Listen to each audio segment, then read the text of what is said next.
মায়া তো লাগে ভাই, যত কিছুই হোক বাংলাদেশকে দীর্ঘদিন তিনি লিড করছেন। আর কিছু ভুল সিদ্ধান্ত, দীর্ঘদিন যাবৎ ক্ষমতার লোভ, পাশাপাশি ওবায়দুল কাদের টাইপের কিছু নির্বুদ্ধিতার টাইপ পরিচয় দেওয়া মন্ত্রী, আর একদম গ্রাস লেভেলে আওয়ামী লীগ, যুবলীগ, ছাত্রলীগের লুটপাট, অত্যাচার। আজ বিজয়ের দিন। এই ঐতিহাসিক মুহূর্তে আমি পরম শ্রদ্ধাভরে স্মরণ করছি আমাদের শত শত শহীদদের, যাদের রক্তে রাঙানো পথ ধরে এসেছে আমাদের প্রিয় মাতৃভূমি বাংলাদেশের দ্বিতীয় স্বাধীনতা। প্রিয় দর্শক, আসসালামু আলাইকুম। নতুন একটি ভিডিওতে আপনাদের জানাচ্ছি স্বাগতম। আজকের এই ভিডিওতে আপনারা দেখতে চলেছেন শেখ হাসিনা ধারে ধারে ঘুরছে, তাও কোনো দেশে ঠাঁই পাচ্ছে না। অবশেষে একটি দেশে শেখ হাসিনা ঠাঁই পেয়েছে, সে কোন দেশটি? আজকের এই ভিডিওটি সম্পূর্ণ দেখলে আশা করি আপনারা বিস্তারিতের মাধ্যমে সব কিছু দেখতে পারবেন। সেই সাথে পিনাকি ভট্টাচার্য কিন্তু বাংলাদেশকে নিয়ে গোপন এবং খুব ভয়ানক একটি তথ্য ফাঁস করেছে। শেখ হাসিনাকে এটি চাল হতে চলেছে। শেখ হাসিনা কি তাহলে আবার বাংলাদেশে আসবে এবং সাধারণ জনগণের উপরে আবার জুলুম করবে? এমন তথ্য কিন্তু দিয়েছে পিনাকি ভট্টাচার্য। আজকের এই ভিডিওটি স্কিপ করবেন না, সম্পূর্ণ দেখবেন। সেই সাথে যে ভিডিওর অংশ বিশেষ থেকে ভিডিওগুলো শুরু করেছিলাম, সেই ভিডিওগুলো আপনারা বিস্তারিতের মাধ্যমে একের পর এক দেখতে পারবেন। তার জন্য ভিডিও স্কিপ না করে সম্পূর্ণ দেখবেন। সেই সাথে যারা এখন এই চ্যানেল সাবস্ক্রাইব করে রাখেন, এই চ্যানেল সাবস্ক্রাইব করে দিয়ে পাশে থাকে বেল আইকনটি বাজিয়ে দেবেন। নতুন নিউজ ভিডিও সবার আগে আপনারা পেয়ে যাবেন এই চ্যানেলে। প্রিয় দর্শক বন্ধুরা, চলুন এই ভিডিওতে একটি লাইক দিয়ে তাহলে আমরা ধারাবাহিকভাবে সেই বিস্তারিত ভিডিওগুলো একের পর এক দেখে নেই। মায়া তো লাগে ভাই, যত কিছুই হোক বাংলাদেশকে দীর্ঘদিন তিনি লিড করছেন। আর কিছু ভুল সিদ্ধান্ত, দীর্ঘদিন যাবৎ ক্ষমতার লোভ, পাশাপাশি ওবায়দুল কাদের টাইপের কিছু নির্বুদ্ধিতার টাইপ পরিচয় দেওয়া মন্ত্রী, আর একদম গ্রাস লেভেলে আওয়ামী লীগ, যুবলীগ, ছাত্রলীগের লুটপাট, অত্যাচার, এই সকল কিছুই একটা ব্লাস্ট তৈরি করেছিল। আর সেই ব্লাস্টেরই ফাইনালি শিকার এই সাবেক প্রধানমন্ত্রী শেখ হাসিনা। দেশ ছেড়ে পালাতে হয়েছে। এখন যেই ঘরে ঘরে শেখ হাসিনার দুর্গ ছিল বাংলাদেশে, আওয়ামী লীগ মাঠে কার্যকর নাই, একটা টিম আছে গোপালগঞ্জে আমরা দেখলাম। বাট এই মুহূর্তে তিনি আসলে আশ্রয় পাবেন কোথায় ভাবা যায়? যে প্রধানমন্ত্রী, সাবেক প্রধানমন্ত্রী শেখ হাসিনা, তিনি দাঁড়ে দাঁড়ে ঘুরছেন দেশে দেশে, যে ভাই আমারে তোমরা আশ্রয় দাও, কিন্তু কোনো দেশই ওইভাবে রাজি হচ্ছে না। মার্কিন যুক্তরাষ্ট্রে যেই পরিমাণ বিগড়াইছে, তখনই আমি ভাবছি যে সরকার পরিবর্তনে মার্কিন যুক্তরাষ্ট্র একটা ভূমিকা রাখুক না রাখুক, বাট ইন ফিউচার কখনো বাঁচে পড়লে সেই ভূমিকাটা প্রকাশ করবে। অলরেডি মার্কিন যুক্তরাষ্ট্র থেকে ওনার ভিসা প্রত্যাহার করা হয়েছে, এটা ভারতীয় গণমাধ্যমের নিউজ। কারণ ভারতীয় গণমাধ্যম এই মুহূর্তে শেখ হাসিনাকে নিয়ে ধারাবাহিক রিপোর্ট করছে। এর পাশাপাশি যুক্তরাজ্য, যেখানে এই মুহূর্তে তারেক জিয়া আছেন, সেই যুক্তরাজ্য তাকে আশ্রয় দেয়নি। তাকে আশ্রয় দেয়নি ফিনল্যান্ড। তাকে আশ্রয় দেওয়ার জন্য এই মুহূর্তে তিনি চেষ্টা করছেন সৌদি আরব সহ সংযুক্ত আরব আমিরাতে। কারণ ওই দেশগুলো রাষ্ট্রযন্ত্রে থাকার কারণে ফিনল্যান্ড অথবা মার্কিন যুক্তরাষ্ট্র, যুক্তরাজ্যে যেভাবে বাঙালিরা, প্রবাসীরা অ্যাম্বাসির সামনে গিয়ে অথবা বিভিন্ন প্রটেস্ট কইরা, গালাগালি কইরা বিভিন্ন সময় তারা যে ভূমিকা রাখছে, সেই ভূমিকাটা কিন্তু আরব রাষ্ট্রে সম্ভব না। আপনারা দুবাইয়ের ঘটনা তো দেখছেনই, যে একটা মিছিল করার কারণে 57 জনের কারাগারে যাবজ্জীবন সহ বিভিন্ন মেয়াদে সাজা দিয়েছে। সুতরাং ওইখানে এত এন্টি শেখ হাসিনা মুভমেন্ট কেউ করবে না, এটা নিশ্চিত। সম্ভবত ওই সকল কারণেই দ্য হিন্দু বলছে, ভারতের গণমাধ্যম, শেখ হাসিনা যুক্তরাজ্যের কাছে রাজনৈতিক আশ্রয় চেয়ে আনুষ্ঠানিক আবেদন করছেন। অসমর্থিত সূত্রগুলো বলছে সেখানে তাকে আশ্রয় দিচ্ছে না। আর যদিও শেখ হাসিনার বোন শেখ রেহানা যুক্তরাজ্যের নাগরিক এবং তার মেয়ে টিউলিপ সিদ্দিক সেখানকার ক্ষমতাসীন দলের সংসদ সদস্য এবং জুনিয়র মন্ত্রী হলেও তিনিও বাটায় আছেন। 1 বছরের একটা ট্যাক্স ফাঁকি দিয়ে ফেলছিলেন। সেই ফাঁকিতে তার বিরুদ্ধে, এই লেবার পার্টির ইতিহাসে কোনো মন্ত্রীর বিরুদ্ধে সেই দেশের সরকার আপনার তদন্ত কমিশন গঠন করেছে, তাদের পার্লামেন্ট। তাহলে বুঝতে হবে তিনিও এই মুহূর্তে একটু বাড়ে আছেন। যুক্তরাজ্যের বর্তমান সরকার উল্টো শেখ হাসিনার বিরুদ্ধে আন্তর্জাতিক তদন্তের জন্য চাপ দিতে যাচ্ছে বলেই আমরা বিভিন্ন তথ্য থেকে পাচ্ছি, মানে গণমাধ্যমগুলো বলছে। ইউরোপের মধ্যে শেখ হাসিনার পরবর্তী গন্তব্য হতে পারে ফিনল্যান্ডের রাজধানী। সেখানে শেখ রেহানার ছেলে রেদওয়ান মুজিব সিদ্দিক ববি থাকেন। ফিনল্যান্ডেও শেখ হাসিনার রাজনৈতিক আশ্রয়ের জন্য লবি করছেন, আর সেখান থেকেও কোনো রকম সাড়া মেলেনি। ভারতীয় গণমাধ্যম বলছে সাবেক প্রধানমন্ত্রী দেশ ছেড়ে পালিয়ে আসার পর যুক্তরাষ্ট্রের ভিসার জন্য আবেদন করেন, এটি প্রত্যাখ্যান। আর এর আগে তার পাসপোর্টে মার্কিন ভিসা ছিল, কিন্তু দেশ থেকে পালানোর পরই এটি বাতিল হয়ে গেছে। যুক্তরাষ্ট্রের পক্ষ থেকে জানানো হয়, যেহেতু শেখ হাসিনা প্রধানমন্ত্রীর পদ থেকে পদত্যাগ করেছেন, তার এই ভিসাটি এই মুহূর্তে আর বৈধ না। আর সজীব ওয়াজেদ জয়, তিনি মার্কিন যুক্তরাষ্ট্রে বসবাস করেন। যদি হাসিনা দেশটিতে যেতে পারতেন তাহলে হয়তো বা সজীব ওয়াজেদ জয়েরই বাসায় উঠতেন। আপনার দ্য হিন্দু বলছে এই মুহূর্তে সর্বশেষ আশ্রয়স্থলটা হচ্ছে ভারত। 2 দিনের কথা বলেও এখন কোনো দিকে মুভমেন্ট করতে পারছে না। তবে বিজেপি বা কংগ্রেসের একটা বড় অংশ শেখ হাসিনাকে ভারতে রাখার পক্ষেই কিন্তু অবস্থান নিচ্ছে। ইভেন ক্ষমতাসীন বা বিরোধী পক্ষ যারাই আছেন, তারা শেখ হাসিনার এই পদত্যাগকে বা এই পতনকে পাকিস্তানের পেছনে কোনো ষড়যন্ত্র আছে কিনা সেটা নিয়েও তারা কিন্তু তদন্ত দাবি করেছেন। আবার বিজেপির অধিকাংশ সংসদ সদস্যরাই শেখ হাসিনাকে ভারতকে আপনার তার দ্বিতীয় হোম হিসেবে আশ্রয় দেওয়ার পক্ষে শক্ত অবস্থান নিয়েছে। আপনার দ্য হিন্দুর প্রতিবেদন বলছে, যদি শেখ হাসিনা আবার ভারতে দীর্ঘদিন থাকে, এটা আবার ভারতের জন্য বিপদ হবে। অলরেডি তিনি এখন পর্যন্ত মোদির সাক্ষাৎ পান নাই। কেন? কারণ বাংলাদেশের নতুন সরকার শেখ হাসিনাকে বিচারের মুখোমুখি করতে ফেরত চাইতে পারে, যেমনটা তারেক জিয়াকে দেশে এনে বিচারের জন্য যথেষ্ট চেষ্টা করেছিল আওয়ামী লীগ সরকার। এখন অলরেডি এটা নিয়ে রুহুল কবির রিজভী সহ তারা সরকারে এখনও আসে নাই, বাট ডিমান্ড করে বসছে যে ভারত সরকারের উচিত হবে শেখ হাসিনাকে বাংলাদেশে পাঠিয়ে দিতে হবে যেন দেশে আইনা বিচার করা যায়। অনেক আসলে আমি বুঝাইছি আমার বিভিন্ন ভিডিওতে যে দেখেন, বেগম খালেদা জিয়াকে দেশ থেকে বিদেশে চিকিৎসার সুযোগ দেন। 2 কোটি টাকার এই মামলাটাতে যে পরিমাণ শাস্তি হচ্ছে, এটা আসলে পরবর্তী সময় কখনো যদি সরকার বদলায় আপনি যা করতেছেন এর থেকে 10 গুণ করবে, আর মানুষ তখন এটার প্রতিবাদ করবে না। কেন? মানুষ মনে করবে যে 2 কোটির জন্য আপনি আপনার ক্ষমতার অপব্যবহার করছেন কিছু গাধা টাইপের মন্ত্রীদের পরামর্শ শুনে। আজকে যদি তিনি দেশে আসে, বাংলা ভিশন যে ডকুমেন্ট দেখাইছে কত লক্ষ কোটি টাকা বাংলাদেশ থেকে পাচার হয়েছে, তো এগুলোর দায়ভার কি ওনার উপর আসবে না? আজ জীবন জেলে থাকতে হবে। খালেদা জিয়া যে পরিণতি ভোগ করছে এর থেকে 100 গুণ বেশি পরিণতি শেখ হাসিনা সরকারের যারা মন্ত্রী এমপি দেশে আটকা পড়ে গেছে। পাশাপাশি তিনিও যদি দেশে আসেন বা তাকে যদি নতুন সরকার নিয়ে আসে, আবার ডক্টর ইউনূসও যেই পরিমাণ বিগ্রাইছে আওয়ামী লীগ, কয়ের ফোনতে দিতে পারে না এমন বহুত মানুষ আছে এই ডক্টর ইউনূস নিয়ে কথা বলছে, অপমান করছে, তার শিক্ষা নিয়েও নোবেল নিয়েও প্রশ্ন তুলছে। তো পরিণতি তো ভাই আসলে সব দিকেই খারাপ যাবে। খারাপ লাগে দিন শেষে যে এত বুঝাইলাম আসলে আপনি বুঝলেন না। বরঞ্চ আমি বুঝাইতে যাই ভাই 5 বছর আমি বাংলাদেশে যাই না, যারা আমার ফ্যান ফলোয়ার আছেন কাছের মানুষ জানেন, শুধু একটাই কারণ, আমি দলের এই বিভিন্ন অ্যাক্টিভিটিস নিয়ে সমালোচনা করতাম। এই সমালোচনাগুলো রাজনৈতিক নেতাদের চোখে পড়ছে, স্থানীয় অনেক আওয়ামী লীগের নেতারা বা প্রশাসনের নজরে পড়ছিল। তো প্রশাসনটা তো এমনভাবে আওয়ামীকরণ করে ফেলছিল যে আমি নিজে এই দলটার সাপোর্টার হইয়া আমি দেশে যেতে পারিনি। একটাই কথা ছিল, বিভিন্নভাবে প্রশাসনিক হয়রানি, রাজনৈতিক হয়রানি, পরিবারের কাছে প্রশাসনকে পাঠাইয়া হুমকি ধামকি, এরকম অনেক কিছু কিন্তু আমার উপর দিয়ে গেছে। কেন গেছে? এই দিনগুলোর কথাই তখন বলতাম যে বিপদগামী হয়ে যাচ্ছে সব কিছু, যা হচ্ছে সঠিক না, এইটার পরিণতি ভালো হবে না, কঠিন পরিণতি ভোগ করতে হবে। আজকে সেই দিন কিন্তু আসছে। আমার আওয়ামী লীগের অনেক নেতারা গাইল লাইতেন, বলতেন তুই দেশে আসিস, তুই ধরে এয়ারপোর্ট থেকে লয়ে যাবো, এই সেই হুমকি ধামকি দিতেন। তো আজকে আপনাদের পরিণতিটা কি দেখছেন? আমি যা বলছি ভালোর জন্য বলছিলাম, কারণ ক্ষমতা লুটপাটে এতটা ব্যস্ত হয়ে গেছিলেন, কোনটা ভালো কোনটা মন্দ এটা কিন্তু বোঝেন নাই। এই মুহূর্তে আবার দেখেন বাংলাদেশে গত 36 বা 48 ঘন্টায় বিএনপির নেতাকর্মীরা সারা বাংলাদেশে যে পরিমাণ লুটপাট শুরু করছিল, হলটল দখল করছিল, মনে করছে যে ক্ষমতায় 3 মাস পরে ইলেকশন হবে, বিএনপি ক্ষমতায় আসতেছে। কিন্তু ডক্টর ইউনূসের সরকার যেভাবে বসতেছে, এই ঘটনাগুলো যারা করছেন আপনারা কিন্তু মামলা খাইতে যাচ্ছেন, এমনকি প্রত্যেকটার বিচার হবে, কোনো ছাড় দেওয়া হবে না। এই খেলাটা থেকে বাঙালি জাতি বের হইতে চায়। আজকে আপনি যেই দলই করেন, দলের সমালোচনা করলে ওই দল সরকার থাকলেও আপনি মামলার আসামি, আপনি দেশে যাইতে পারবেন না। আমি তার বড় উদাহরণ, তাই না?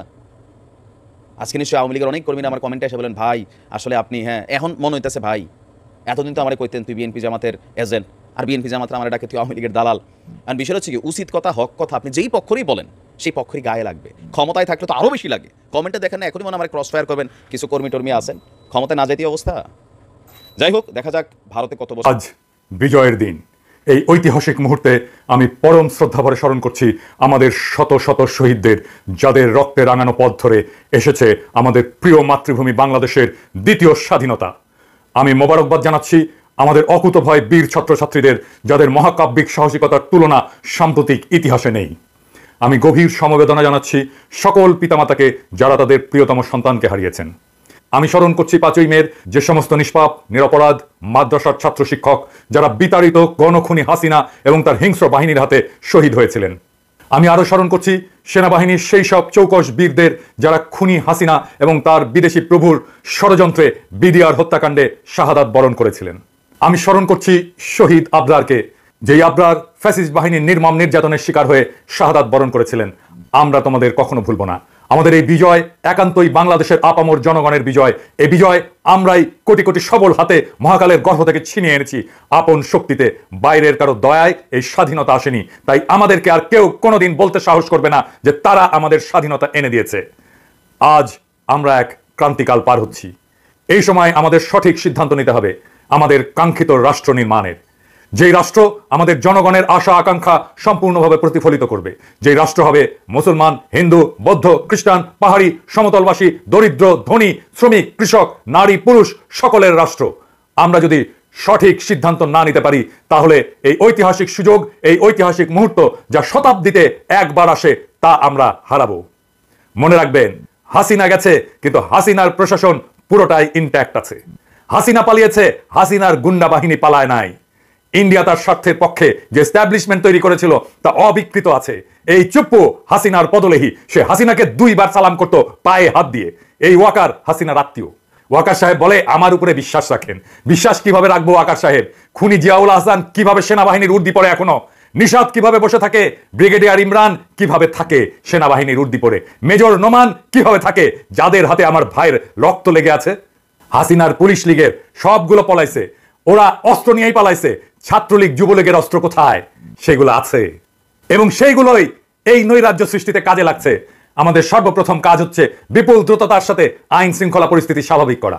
দেশে অস্থিতিশীলতা সৃষ্টি হলে পরাজিত শক্তি এবং সুযোগ সন্ধানী দেশি বিদেশি শক্তি আমাদের মহান বিজয় ছিনিয়ে নেওয়ার অপচেষ্টা করবে। আমি বুঝতে পারি যে দীর্ঘ 1.5 দশক ধরে খুনি হাসিনা তার ক্রিমিনাল বাহিনীরা যে চরম অত্যাচার করেছে, তার ভিকটিমরা ইনসাফ চাইবেন। এটা অত্যন্ত সঙ্গত চাওয়া, আমি নিজেও একজন ভিকটিম। কিন্তু এই ইনসাফ আসতে হবে আইনের পথ ধরে, নিয়মতান্ত্রিক ভাবে। হিন্দুদের মন্দিরে আগুন দেওয়া হয়েছে, আক্রমণ হয়েছে। আমি আহ্বান জানিয়েছিলাম মাদ্রাসা ছাত্র আমার ক্ষুদ্র ভ্রাতাদের মন্দির পাহারা দিতে। মাদ্রাসা ছাত্ররা শুধু না, শিবিরের ছেলেরা হিন্দু মন্দির পাহারা দিয়েছে। হিন্দু সম্প্রদায় নিজেরাই স্বীকার করেছে। হেফাজতে ইসলাম থেকে হটলাইন দেওয়া হয়েছে, কোথাও নিরাপত্তাহীনতায় ভুগলে সেই নাম্বারে ফোন করবেন। সাম্প্রদায়িক আক্রমণ, হিন্দুদের উপরে আক্রমণ, এটা বন্ধ করতে হবে। এটা বন্ধ না হলে ভারতের সুযোগ নেবে, আমাদের বিপ্লবের বিরুদ্ধে মাঠে নামবে, আমাদের দ্বিতীয় স্বাধীনতা নস্যাৎ করবে। সুতরাং আমাদের এই যুদ্ধে বিজয়ী ছাত্রদেরকে দায়িত্ব নিতে হবে তৃণমূল পর্যন্ত শান্তি শৃঙ্খলা সাম্প্রদায়িক সম্প্রীতি রক্ষা করার জন্য কমিটি গঠন করা এবং পরাজিত অশুভ শক্তির বিরুদ্ধে ষড়যন্ত্রকে রুখে দেওয়ার। পরবর্তী 72 ঘন্টা ছাত্র সমাজ রাস্তায় থাকেন, থানাতে থানাতে অবস্থান নেন, পুলিশকে এসে কাজ শুরু করতে বলেন। আপনাদের নেতৃত্বে তারা কাজ করবে। আপনারা জানেন কিভাবে আইন শৃঙ্খলা রক্ষা করতে হয়। আপনারা মনে রাখবেন, শত্রুকে পরাজিত করা বিজয়ের প্রথম ধাপ। যাতে আমরা সফলকাম হয়েছি, এই বিজয় ধরে রাখা, এর কাঙ্ক্ষিত সুফল সবার ঘরে ঘরে পৌঁছে দেওয়ার দায়িত্ব এখন আপনাদের কাঁধে। এতে বিফল হওয়া চলবে না। এই মুহূর্তে সারা দেশে শান্তি শৃঙ্খলা সাম্প্রদায়িক সম্প্রীতি নিশ্চিত করে আপনাদেরকে এই অগ্রযাত্রার সূচনা করতে হবে। আমি আশা করব সেনাবাহিনী কোনো বিলম্ব না করে ছাত্রদের এই উদ্যোগে সক্রিয় সার্বিক সহায়তা দেবে। এ বিষয়ে আমি হাসিনা পরবর্তী 72 ঘন্টার এপিসোডে বিস্তারিত বলেছি। ওয়াকার সাহেব, আমি হাসিনার পতনের পর যেই ঘটনাগুলো ঘটবে সেটা অনেক আগেই বলে রেখেছিলাম, সিস্টেমেটিক্যালি বলেছিলাম। আপনি এটা দেখবেন, টাইম করে সে অনুযায়ী ব্যবস্থা নেবেন। আমি আপনার কাজ অনেকটাই আগায় দিয়ে রাখছি। আমি উদ্বেগের সাথে লক্ষ্য করছি যে কিছু সুবিধাবাদী বিদেশি শক্তিদের এজেন্ট, এনজিওজীবী, বিগত সরকারের বেনিফিশিয়ারি, 1-11 ল্যাসপেন্সার ইত্যাদি অন্তর্বর্তীকালীন সরকারের মন্ত্রী হওয়ার জন্য ইঁদুর দৌড়ে নেমে গেছে। এই সব অপচেষ্টা রুখে দেওয়া হবে। একই সাথে আমি গভীর হতাশা প্রকাশ করছি যে কিছু রাজনৈতিক দলের নেতৃবৃন্দ তাদের দলীয় স্বার্থ হাসিল করার উদ্দেশ্যে পরাজিত অপশক্তির বদলেই কুকুর সুপ্পুর চায়ের দোকানে বঙ্গভবনে গিয়েছিলেন। আমি তাদের ছাত্র আন্দোলনকে হাইজ্যাক করার কুৎসিত প্রচেষ্টাকে তীব্র নিন্দা জানাই। চুপ্পু আপনাদের কাছে আসবে, চুপ্পুর কাছে আপনারা যাবেন না। আপনারা জনতা, জনতার হাতে ক্ষমতা, চুপ্পু কেউ না। আমি মনে করি অন্তর্বর্তীকালীন সরকারের রূপরেখা এবং তার গঠনের একমাত্র হকদার হচ্ছে আন্দোলনকারী ছাত্র জনতা, তাদের পক্ষে তাদের সমন্বয়কগণ এবং সেই সাথে শহীদ পরিবারের সদস্যগণ এই কাজের হকদার। আমি সমন্বয়কদের আহ্বান জানাবো, যথাশীঘ্রই আপনারা শহীদ পরিবারের সদস্যদের সাথে ডায়ালগে বসে অন্তর্বর্তীকালীন সরকারের রূপরেখা এবং এর গঠন সম্পর্কে আপনাদের মতামত চূড়ান্ত করবেন। আপনাদের সুপারিশই হবে পরবর্তী অন্তর্বর্তীকালীন সরকার গঠনের একমাত্র ভিত্তি। আমরা জানতে পেরেছি কোন কোন স্বার্থান্বেষী মহল, কুচক্রী মহল সমন্বয়কদের নাকি চাপ দিচ্ছে অতি অল্প সময়ের মধ্যে অন্তর্বর্তীকালীন সরকারের বিষয়ে আপনাদের মতামত জানাতে। এরা আপনাদেরকে সুচিন্তিত মতামত প্রণয়নের সুযোগ দিতে চায় না, আপনাদের মধ্যে বিভেদ সৃষ্টি করতে চায়। আপনারা কোনো অবস্থাতেই এই সকল অশুভ চাপকে আমলে নেবেন না এবং এই ধরনের প্রচেষ্টার বিষয়ে সদা সতর্ক থাকবেন। মোদি বাংলাদেশ পরিস্থিতি নিয়ে জরুরি বৈঠক করে, ওরা বসে নাই, আমাদের শত্রুরা বসে নাই। আমি সেনাপ্রধানকে আহ্বান করব ছাত্র নেতৃবৃন্দের নেতৃত্বে এই প্রক্রিয়াকে পাশ কাটিয়ে অন্তর্বর্তীকালীন সরকার গঠন করার কোনো প্রচেষ্টা করবেন না বা যুক্ত হবেন না। এই প্রচেষ্টা সফল হবে না, সফল করতে দেওয়া হবে না। তাদের উপরে চাপ সৃষ্টি করার অপচেষ্টায় যুক্ত হবেন না। আপনাদের এই সব কাজ করার কোনো নৈতিক অধিকার নাই, আর আমরা মাঠ ছাড়ি নাই। বরং আপনি আপনার কাজ করেন, বন্দী ছাত্রদের, সকল রাজনৈতিক বন্দীদের মুক্তি দেওয়ার ব্যবস্থা নেন, বিশ্ববিদ্যালয়গুলো খুলে দেন, শিক্ষা প্রতিষ্ঠান খুলে দেন, যাতে অতি দ্রুত আন্দোলনের সমন্বয়করা অন্তর্বর্তীকালীন সরকার গঠনের ডায়ালগ শুরু করতে পারেন। আপনার নিজের বাহিনীর খুনিদের উর্দি খুলে নেন, আয়না ঘরের বন্দীদের মুক্ত করে দেন। এতে কোনো ধরনের বিলম্ব মেনে নেওয়া হবে না। কোনো ধরনের বিদেশি এজেন্ট, পরাজিত শক্তির 1-11 বেনিফিশিয়ারি, এনজিওজীবী, সুযোগ সন্ধানী পরগাছা ইত্যাদিরা এই সরকারে কোনোভাবেই স্থান পাবে না। কেউ যদি এই সরকারের মধু খাইতে আসেন, পাছার চামড়া তুলে দেওয়া হবে। সেই সাথে এই ধরনের সরকার পরিচালনায় পরীক্ষিত অভিজ্ঞতা আছে এমন দেশপ্রেমিক ব্যক্তিদের দেশ বিদেশ থেকে খুঁজে এনে এই সরকারে স্থান দিতে হবে। আমি আগেই বলেছি, খুনি হাসিনার পতন এবং পলায়নের সাথে সাথেই দেশের সংবিধানের মৃত্যু হয়েছে। এখন আমাদের সামনে সবচেয়ে বড় কাজটা হলো আমাদের সেকেন্ড রিপাবলিক গঠন করা এবং সেই লক্ষ্যে একটা সংবিধান প্রণয়নের প্রক্রিয়া শুরু করা। অন্তর্বর্তীকালীন সরকারের প্রধান প্রায়োরিটি হবে একটা সাংবিধানিক পরিষদ নির্বাচনের দ্রুত উদ্যোগ নেওয়া, যারা আমাদের নতুন সংবিধান রচনা করবে। সেই লক্ষ্যে আন্দোলনের সমন্বয়কদের রূপকল্প অনুসারে একটা অন্তর্বর্তীকালীন সরকার প্রতিষ্ঠা হচ্ছে সবচেয়ে গুরুত্বপূর্ণ প্রথম পদক্ষেপ। এতে আমাদের কোনো রকম ভুল করা চলবে না। আমি শেষে এক শহীদের কথা দিয়ে শেষ করব। আমি নিজে কোনো কথা বলবো না, আমি সেই শহীদ ভাইয়ের একটা গান শোনাবো। সাজিয়ে গুজিয়ে দে মোরে সজনী তোরা, সাজিয়ে গুজিয়ে দে মোরে,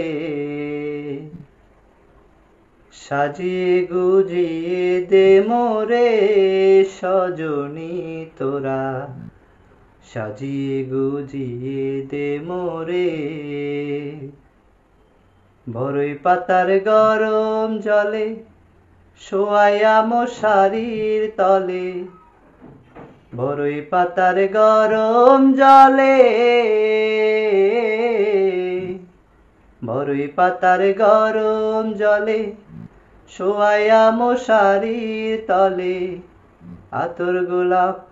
আতর গোলাপ চন্দন মেখে দে সজনী তোরা, সাজিয়ে গুজিয়ে দে মোরে, সাজিয়ে গুজিয়ে দে মোরে সজনী তোরা, সাজিয়ে গুজিয়ে দে মোরে। এই ভাইটা বিজয়ের মাত্র অল্প কিছু সময় আগে শহীদ হয়েছিল। আমাদের বিজয় হয়েছে এমন অনেক আত্মত্যাগে আর সৃষ্টিকর্তার রহমতে। সৃষ্টিকর্তা মজলুমের সাথে থাকেন, তাই তারা বিজয়ী হয়। এই বিজয় সৃষ্টিকর্তার নিয়ামত। তারপরে তিনি পরীক্ষা নেন আমরা এই বিজয়ের যোগ্য কিনা। এখন আমাদের পরীক্ষার কাল, পরীক্ষার পালা। এখন বিপ্লব বেহাত হয়ে যাওয়ার সময়। প্রতি বিপ্লব সংগঠিত হতে পারে যদি আমরা আমাদের যোগ্যতার প্রমাণ না দিই। আমরা যদি হাসিনার মতো জালেম হয়ে উঠি তাহলে আমাদের পরিণতিও হাসিনার মতোই হবে। আসেন আমরা শহীদের রক্তের মর্যাদা রাখি, প্রতি বিপ্লব আর ষড়যন্ত্র মোকাবেলা করে বিজয়কে সংহত করি। মহান সৃষ্টিকর্তা আমাদের প্রতি রহমত করুন। মহান সৃষ্টিকর্তা আমাদের প্রতি রহমত করুন। ইনকিলাব জিন্দাবাদ। প্রিয় দেশবাসী, শুরু থেকে শেষ পর্যন্ত যারা এই ভিডিওটি দেখেছেন সকলকে জানাই অসংখ্য অসংখ্য ধন্যবাদ। যারা এরকম নিউজ ভিডিও পেতে পছন্দ করেন তারা অবশ্যই এই চ্যানেলটি সাবস্ক্রাইব করে পাশে থাকা বেল আইকনটি বাজিয়ে দিবেন। যারা এখনও এই ভিডিওটি শেয়ার করেননি, এই ভিডিওটি দ্রুত শেয়ার করে সকলকে দেখার সুযোগ করে দিন। আজকের মতন এই পর্যন্ত, দেখা হচ্ছে পরবর্তী কোনো ভিডিও নিয়ে ইনশাল্লাহ।